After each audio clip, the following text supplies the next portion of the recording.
Hi friends, ఈరోజు మనం ఆలుగడ్డ కర్రీ చాలా ఈజీగా ఎలా చూసుకుందాము. నేను దానికోసం ఒక 2 ఆలుగడ్డలు తీసుకొని పచ్చివి కట్ చేసుకొని ఉల్లిగడ్డ, పచ్చిమిర్చి ఇవన్నీ కోసుకొని పెట్టుకున్నాను. తర్వాత స్టవ్ మీద ఒక కళాయి పెట్టుకొని ఒక 2-3 టేబుల్ స్పూన్ల ఆయిల్ పోసుకోవాలి. పచ్చిమిర్చి,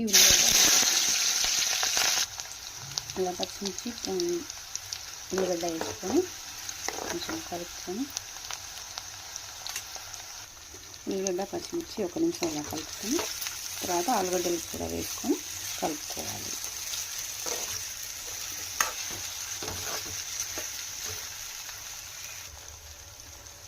ఆలుగడ్డలు ఇలా కొంచెం మగ్గుతూ ఉండాలి.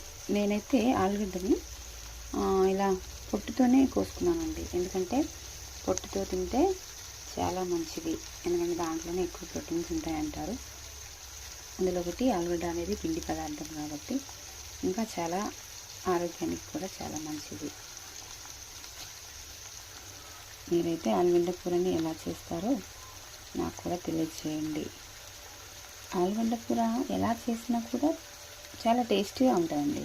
చాలా ఈజీగా కూడా అయిపోతుంది. ఆలుగడ్డని మధ్య మధ్యలో కలుపుకుంటూ ఇలా మూత పెట్టుకొని ఉడికించుకోవాలి. ఇలా ఒకసారి కలుపుకున్నాక ఒక టమాటా అయితే నేను టేస్ట్ కోసం ఒకటి వేస్తున్నానండి. ఇప్పుడు ఇలాగే చేస్తున్నాను కానీ టేస్ట్ కోసం ఒక టమాటా వేస్తున్నాను. మీకు ఇష్టమైతే వేసుకోండి. అలాగే కొంచెం పసుపు కూడా వేసుకుందాం. తీసుకొని కలుపుకోవాలి. కొంచెం అల్లం కూడా వేసుకొని కలుపుకుందాం.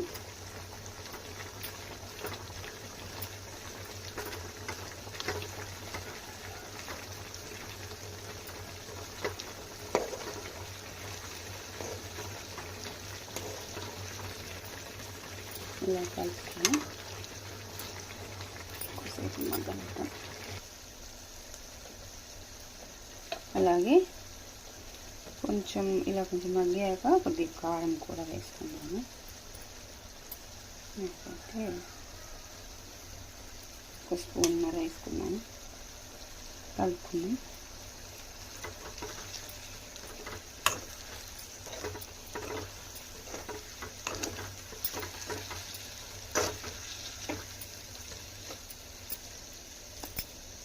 కలుపుకొని మూత పెట్టుకొని మళ్ళీ ఉడికించుకోవాలి. ఇలా కొంచెం ధనియాల పొడి వేసుకొని మళ్ళీ ఒకసారి కలుపుకోవాలి. అంతే,